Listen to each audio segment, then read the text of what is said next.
Hello and welcome to the 2021 Styrian GP analysis for Sebastian Vettel. Let's dig in. We're going to do a summary, analysis of lap times, and then finally looking at the teammate battle. So stick through all the way for the video. So only the 15th quickest lap for Sebastian Vettel in the race and the 12th quickest time through the pit lane. So not the best, and of course he lost out on the teammate battle to Stroll. So let's look at the positives to start with. Well, there were definitely some signs of pace from Seb, but apart from that, there's not a lot of positives to be taken away from the race, unfortunately. Definitely lacked qualifying pace, but it should be said that Sainz, Ricciardo, and Vettel, the three who changed teams, they all ended up 12th, 13th, 14th. From a qualifying perspective, that's how tight the qualifying was. Abs tenths in it all the way through the order. So qualifying pace lacking, but Stroll wasn't a long way up the timesheets. Got stuck in a few DRS trains, as did everyone in this race. And then finally, the gap up to Stroll was relatively significant by the end of the race, but part of that is definitely the DRS trains.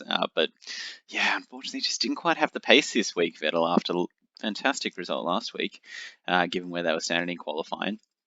If you look at the strategy, very typical strategy, had the choice of tyre outside the top 10 and went with the medium, then onto the hard.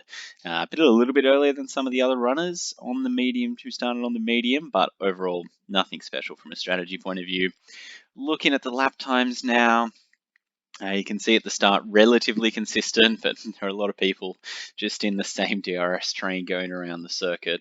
Not that much could be done there. And then once he switched onto the hard tyre, you can see they're relatively consistent until the last few laps, where his pace definitely slowed down quite a bit.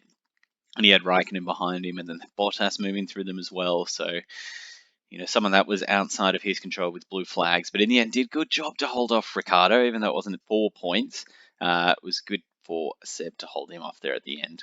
Looking at the teammate battle here with Stroll, so Stroll's ahead if it's down the bottom. And you can see that Vettel wasn't leading at any stage of the race, unfortunately, to his teammate, despite his teammate starting on the soft tyres.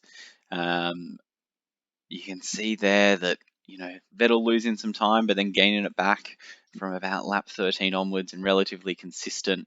And you can see on the whole, it was relatively consistent, but there were just a few laps where Vettel lost a bit of time. And a lot of that, I think, had to do with the front runners coming through and lapping the field. So as a result, you can see there, Stroll also having a few slower laps. Obviously, not much they can do with the blue flags.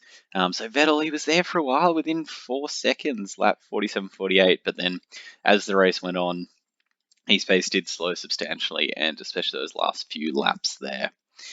Now, a look at the key battle. The key battle I've pulled out this week for Vettel was Tsunoda, because Tsunoda was the last one in the points. So let's have a look at this. And you can just see here that those first 25 laps, everyone in a DRS chain, and there's barely any time. It's just a second between pretty much every car that whole time period.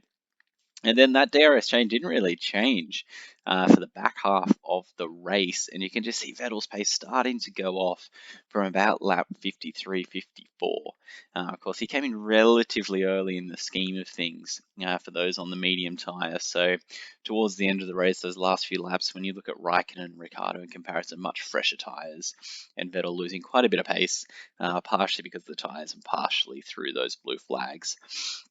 So that is a recap for Vettel for the race weekend. Wasn't the best weekend for Vettel, unfortunately. And next weekend, well, back at the same track. So we'll have to see whether they can do anything with the newer and different tyre compounds. Thank you very much for watching. If you enjoyed this video, give it a thumbs up. If you want to see more of these videos, press subscribe to get notified and to let me know that you're enjoying them. Otherwise, I will see you next week. Thank you.